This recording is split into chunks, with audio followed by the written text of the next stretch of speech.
motivation isn't real. Motivation is not a real thing. People who train every day don't want to train every day. They are not motivated to train every day. They are something else. Motivation is the wrong word. They are not motivated. It's called discipline. It's called being a man. It's not about feeling like doing it. If you only do things you feel like doing, you know what you end up doing? You end up sitting around with a belly drinking soya latte bullshit. That's what you end up doing if you only do what you feel like doing. You have to wake up and say, I don't feel like training, but I must train. I will only drink water. I will stop being a loser. You need to do what you're supposed to do, not what you feel like fucking doing. That's the difference between a man and a fucking child. You do not become a man doing what you feel like doing. You become a man doing what you're supposed to fucking do. It's your duty. It is your duty to not be a fat piece of shit. You don't get anywhere in life without discipline. You don't get to just play video games and get rich. You have to turn up on time, look good, be sharp, be funny, be smart, remember things, charismatic. I come from the era of discipline. I come from the old school ways. So you're in a world now where you can just, without discipline, stumble your way to success. Congratulations. But truthfully, to be truly a man, the absolute true marker of a man is his ability to do the things he doesn't feel like doing. What else is a man good for if you don't do things you're not supposed to do? What would that make you if you sit around and only do what you feel like doing? What would that make you? So it doesn't matter if I'm happy or sad, I will still go and do X. That is my job. It's my duty as a man to do X. So that's what I'm going to do. Somebody said to me before, they lack energy and they lack motivation. And I said, nobody lacks energy and motivation. You just focus it in the wrong directions. I would guarantee if you find a person who lacks energy and motivation, he's trying to get girls all day, he's messaging girls on Instagram all day who ignore him. I guarantee he gets road rage when somebody cuts him up. You get angry and you have energy and you have motivation when somebody pulls in front of you in traffic or when you see some on Instagram, but you don't have motivation to do anything else. You don't lack energy and motivation. It's pointing in the wrong direction. We all have an innate energy inside of us. We all have a life force. And most people are just directing it in the wrong direction completely. And that's why we're getting decimated in real time. The Matrix has come along and it's distracted us all with bread and circuses. I refuse to sign up to things that don't directly benefit my life or benefit the future for my children. I don't think if a sports team wins, it's going to benefit the future for my children. And I don't think if I jump up and down like a fucking ketamine-taking peasant in a concert, it's going to benefit my children. You have 10 years left to save your bloodline from eternal slavery. And you lack motivation? You are born to lose, sir. All of your ancestors who fought saber-toothed tigers should have just laid down and died because they fought their best for you to be born so you could jack off the Pornhub during the last few years where you stand a chance to save your last name from eternal serfdom. You are and you deserve to be poor. The last thing you should lack in the mess of the world today is motivation. And I'm telling you as a rich man who made it out, I can see the gap is closing. So you should certainly see it. I'm above in the clouds, looking down on the hole closing in. You're down below, looking up, watching it close, and you lack motivation to build a ladder. Maybe government will save me. Maybe if I vote for the liberals, they'll give me money. Fools. The last thing you should lack in the world today is motivation, because truly people are running out of time. Well, I think that envy is designed to motivate, but the Matrix has taken envy and it's corrupted it. So I've told this story on other podcasts before, but I've been an envious person. I've told this story because it was so pertinent to me about how most people don't care. I was walking to school and I used to have to walk about an hour each day to school, and it was raining and I was walking. And I was walking with 3 of my friends in a Ferrari. Pull up at the lights, made a bunch of noise, and I was standing there and I watched it, and then the light went green and he just tore off. I said to my friends, I was like, bro, how do we get Ferraris? My mom is on a council estate, single mother. She raises 3 kids on 300 pounds a month. We can barely afford food. He has 200 grand for a car. Something is broken. None of the teachers at school have Ferraris. None of our university professors have Ferraris. No one else I know has a Ferrari. What do we have to do to break the matrix and find the money? This is all a lie. I want a Ferrari. And my friends were like, don't know. That's why I have Ferraris and they don't. That's why I now have 33 Ferraris. Because I wanted. I was envious. I was envious of this man. Most people don't care. I turned envy into anger, and anger is power. But what we have people doing now, because they don't believe in themselves, because the matrix has dampened their soul, when they feel envious, because they want to level the playing field, which is all envy is. Instead of trying to elevate themselves, they try and drag others down. So when people look at my life and they're envious of me, what they should say is, he's truly from the most humble possible socioeconomic beginnings. He is a person of color from a council estate, a single mother household, and he made it up to the highest echelons. He's on the phone with Elon Musk and his ability. He can do it, I can do it. But they don't believe in themselves. So what they do instead is, well, I want to level the playing field, so I got to drag him down. It's just laziness. Because you feel envious, but you don't have enough fire about yourself to go out there and attack the world and equal the playing field with vigor. So you want to equal the playing field by dragging someone else down. It's just laziness. Lazy people. I understand why a lot of people doubt themselves. A lot of people doubt themselves because they're incompetent. You'd have to be a megalomaniac to not doubt yourself if you're an incompetent individual, right? If you're an idiot or you're shit at things, of course you're going to doubt yourself, because you should, because you fail all the time. The only way you're going to start to not doubt yourself is if you show some competence, if you grow into a competent individual and perpetually succeed, as I do. I don't doubt myself because I never fail. Whereas if all I did was fail all of the time, of course I'm going to doubt myself. So your mentality is heavily linked to your reality.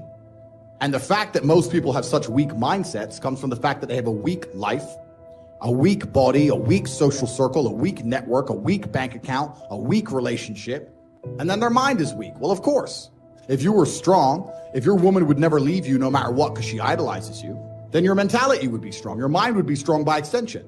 So if someone comes to me and goes, I doubt myself, I usually look at them and go, yeah, I understand why. You're a little fat piece of shit and you're stupid. Of course you do. If I was you, I'd doubt myself too. If you know good men, all they want to do is, most of the time, is work. What men who are good want to do most of the time is some version of work. Training, making money, organizing their life, getting their car clean, whatever. It's a degree of work. Women love fun. Women want fun all the time. And fun is where all the haramities appear. It's where all the negative organs appear. You're only going to get in a fight if you're going out trying to have fun.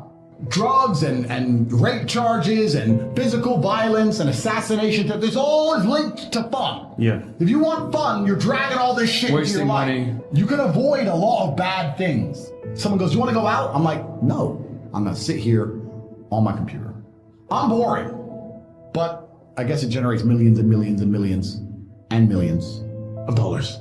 So if you have goals you want to achieve, I ask you, what people do you have around you? What network do you have around you of people you can sit down with and they are competent and they're not lazy and they're not stupid and they're not self-interested and they believe in the greater cause, where you can work as a fraternity to achieve said goals? How are we going to do this? We now want to do this. How shall we do it? And we got it done. People often say to me, oh, but Tate, you're lucky. You're a kickboxer and you were talented. Yeah, I was talented, but I didn't find out I was talented until I was disciplined. If I wasn't disciplined enough to train, I would have never seen my talent. You don't get to discover anything about who you are as an individual, your spirit, your soul, what you're made of. Without discipline, you can't even discover anything. Discipline teaches you all about yourself. It teaches you what you really have. You know, there's a whole bunch of people out there that might be the best pianist in the world, but they've never had the discipline to learn piano. So nobody knows. I make millions and millions of dollars and people look at me and go, oh, but how? And I'm like, what do you mean how? Do the right things every day like you're supposed to, on time, every day.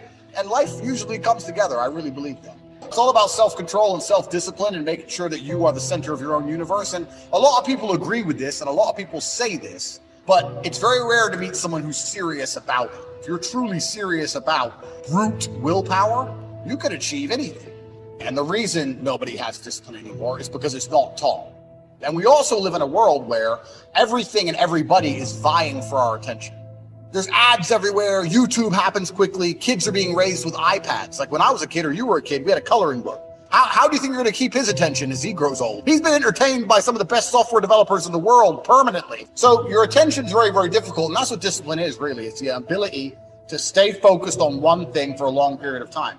Most people don't realize how bad their attention span is or how much discipline they lack until they really start to suffer from it. But as a man, if you don't have the ability to knuckle down and focus on something for a long time, life's going to punish you. And the reality of mastery and the reality of success is that it's not really a glamorous story. Like, how do you become the best boxer in the world? You do the same thing over and over for 15 years. Like it's boring. That's what discipline is. So the idea that a lot of people want to be constantly entertained, people want to be constantly motivated. I train every single day and I'm never motivated, but I'm disciplined. I've been training my whole life. I'm bored of it, but it's something that has to be done. So the idea of entertainment, the idea of motivation, these things are completely detrimental to discipline. I don't care if you feel like doing X. You must do X or you will stay a loser. Got to take care of yourself. Do not neglect to take care of yourself. Key phrase. Some people don't do well because they don't feel well. They've got the gifts, they've got the skills. They don't have the vitality. Key phrase. Vitality is a major part of success. Vitality. I know a guy that raises racehorses. I'm telling you, the guy feeds his horses better than he feeds himself. He's so careful that they get everything. But you ought to see this guy.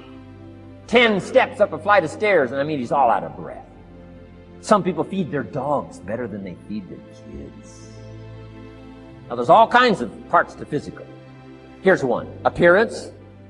Now you say, well, people shouldn't judge you by how you look. Well, let me give you a clue. They do. You can't deal in these shoulds and shouldn'ts. You'll be tipped over the rest of your life. Here's the best advice I can give you. Make sure the outside is a major reflection of what's going on inside. Now here's the next part of personal development, the spiritual part. If you do believe in spirituality in any manner, study it and practice it. That's my best advice on the spiritual side. Now here's the third part, the mental side. Learn, study, grow, change. And the human development takes time. The little wildebeest, guess how much time it's got as soon as it's born to be able to run with the pack so it doesn't get eaten by the lions? A few minutes. But the human baby, after 16 years, we're not sure. Unbelievable amount of time it takes. Here's also what takes time, and that's your mental development. Feeding the mind. Some people read so little, they got rickets of the mind. They couldn't give you a good, strong argument as to their own personal beliefs. To develop the philosophy and also be able to defend your virtues and your values. You need a good library. Get a library started. It'll change your life. Any home over $200,000 has got a library. Why do you suppose that is? Does that tell you something? Does that educate you at all? It doesn't matter what size home. Take your present apartment, clean out a closet, call it your library, and start acting intelligent. Let your library show you're a serious student. Next, keep a journal. Write all this stuff down. Don't trust your memory. If you're serious about becoming wealthy and powerful, and healthy, cultured, unique, keep a journal. If you listen to something valuable, write it down. If you come across something important, write it down. Write it down. If you got a glimpse of Mr. Rohn's journals, you'd have to say he is a serious student. I'm asking you to be no less sincere and be no less committed to the advancement of your philosophy, the set of the sail. Start with the refinement of your philosophy. Start with the teaching of your own fabulous mind, where all the answers are. The rest of all the magical answers are within the confines of your own mind. But it takes the books, it takes the videos, personal conversation. Let your heart be stirred by words. Find ways to capture. Isn't this good stuff? I'm telling you, this stuff changed my life. I've never been the same since the teacher gave me some of this simple instruction. How to go from where you are to where you want to go. How to go from pennies to treasure. It's all within the confines of this stuff that I've been trying to share with you.